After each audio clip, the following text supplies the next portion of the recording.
Bismillahirrahmanirrahim. Assalamualaikum warahmatullahi wabarakatuh. Waalaikumsalam warahmatullahi wabarakatuh.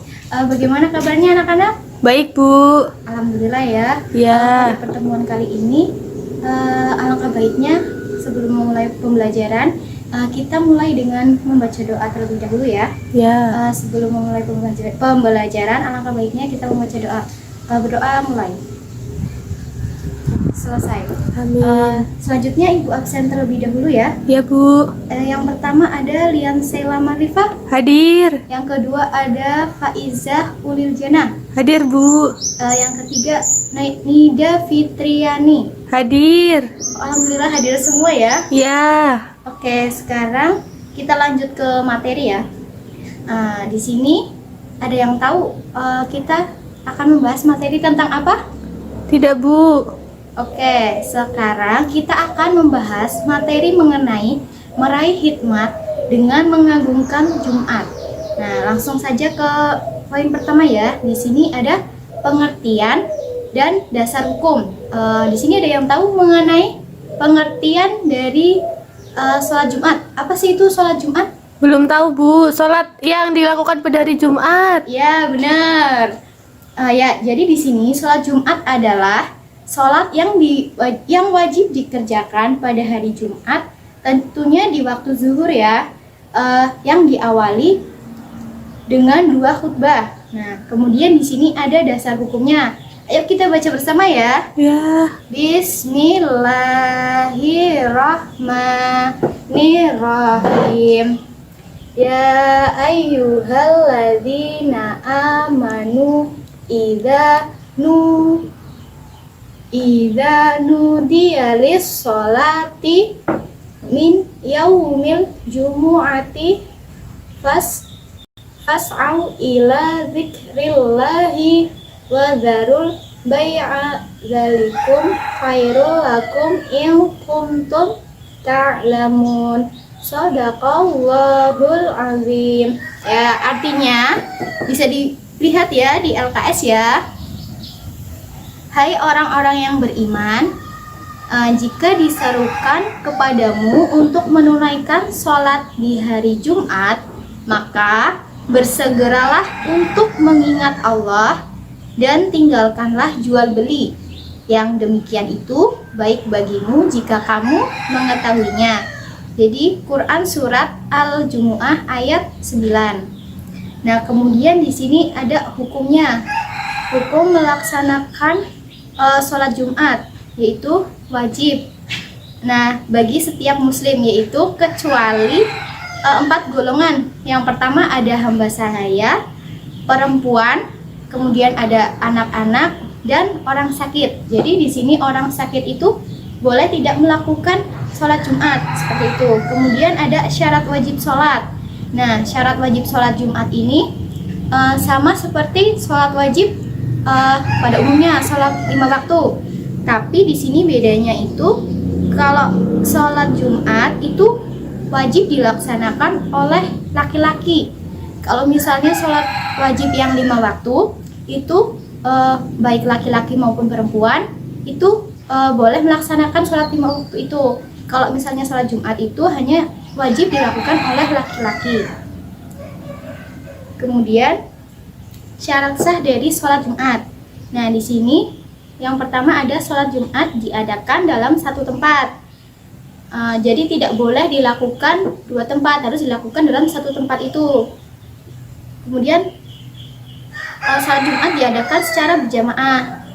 Nah, ini tuh menurut pendapat sebagian ulama itu harus 40 orang laki-laki dewasa jadi penduduk negeri setempat itu. Jadi sholat Jumat itu dilakukan berjamaah, tetapi harus 40 orang laki-laki dewasa. Kalau misalnya ini ada lagi pendapatnya lebih dari 40 juga boleh seperti itu. Berarti harus dilakukan berjamaah ya, tidak boleh sendiri-sendiri. Kemudian ada hendaknya dikerjakan pada waktu zuhur. Seperti tadi ya, pada pengertian itu kan dijelaskan bahwa sholat Jumat itu dikerjakan di hari Jumat pada waktu zuhur. Nah, kemudian ada hendaknya dilaksanakan setelah 2 khutbah seperti itu. Kemudian ada Selanjutnya ketentuan dari khutbah Jumat. Yang pertama rukun. Rukunnya yaitu ada membaca hamdalah, kemudian membaca 2 kalimat syahadat dan pada khutbah pertama dan kedua. Kemudian yang ketiga itu ada membaca sholawat Nabi. Nah, selanjutnya itu ada wasiat untuk takwa. Kemudian yang keempat itu ada membaca ayat Al-Quran pada salah satunya. Yang kelima doa untuk umat Islam. Selanjutnya ada syarat khutbah Jumat. Nah, seperti yang sudah dijelaskan tadi ya, dilaksanakan pada waktu zuhur. Kemudian berdiri jika mampu. Jika tidak mampu, boleh dengan berduduk ataupun kalau misalnya di masjid itu kan pasti duduk ya. Bisanya kalau misalnya terlentang itu nggak bisa ya. Kurang apa ya? Soalnya kan di tempat umum. Jadi kalau misalnya tidak bisa berdiri berarti boleh dilakukan dengan duduk. Terus kemudian yang ketiga ada suaranya itu yang harus keras. Terus yang keempat itu ada khotib hendaknya itu duduk di antara 2 khutbah. Kemudian yang kelima khotib itu harus menutup aurat seperti itu. Kemudian yang keenam berurutan antara khutbah pertama dan kedua. Nah, selanjutnya itu tertib, yaitu berurutan dari khutbah pertama sampai khutbah kedua, seperti itu. Kemudian ada syarat khotib Jumat. Nah, di sini harus berpenampilan baik, rapih, dan sopan. Kemudian mengetahui syarat dan rukun, kemudian sunnah khutbah. Nah, jadi di sini syarat menjadi khotib itu harus mengetahui apa itu syarat, rukun, dan sunnah dari itu ya menjadi khutbah. Dia juga harus berpenampilan baik seperti itu. Tentunya juga fasih dalam melafalkan ayat-ayat suci Al-Quran. Kemudian tentunya dia balik ya, muslim kemudian balik seperti yang sudah dijelaskan pada materi itu tadi syarat-syaratnya. Kemudian tentunya suci dari hadas dan najis. Nah, di sini ada adab dari sholat Jumat. Tentunya sebelum berangkat hendaknya terlebih dahulu mandi ya, kemudian ada memotong kuku, berpakaian bersih seperti itu. Kemudian berangkat ke masjid itu lebih awal. Di sini bisa mendengarkan khutbah yang disampaikan oleh khatib, mengisi shaf yang kosong, kemudian memperbanyak zikir, mendengarkan khutbah. Nah, di sini ada tata caranya.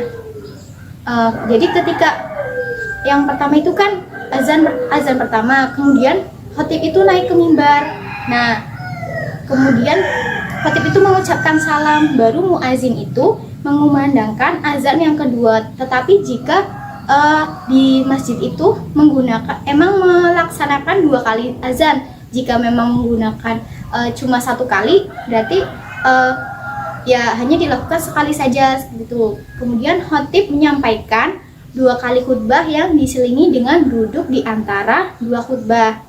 Nah, kemudian pada saat khutbah itu menyampaikan khutbahnya, khatib menyampaikan khutbahnya, diharapkan jamaah itu mendengarkannya dengan seksama ya, dengan intinya tidak berbicara, tidak ngobrol dengan teman sebelahnya seperti itu. Kemudian selesai khutbah, muazin mengumandangkan iqomah sebagai tanda dimulainya sholat Jumat. Kemudian jamaah bersiap-siap untuk melaksanakan sholat Jumat. Sebelum sholat Jumat itu dimulai, imam itu hendaknya mengingatkan makmum untuk merapihkan dan meluruskan barisan. Kemudian selanjutnya imam itu memimpin sholat Jumat yang terdiri dari 2 rakaat. Setelah itu berzikir dan berdoa. Setelah itu boleh meninggalkan sholat Jumat. Nah, mungkin itu saja yang dapat Ibu sampaikan ya. Kurang lebihnya mohon maaf. Untuk tugas ya, dibuka LKS halaman 28, itu dikerjakan, nanti kita bahas minggu depan. Seperti itu ya. Kalau tidak ada pertanyaan, Ibu cukupkan sekian. Sebelumnya kita baca hamdalah dulu ya. Alhamdulillahirabbil alamin. Sekian, wassalamualaikum warahmatullahi wabarakatuh. Waalaikumsalam warahmatullahi wabarakatuh.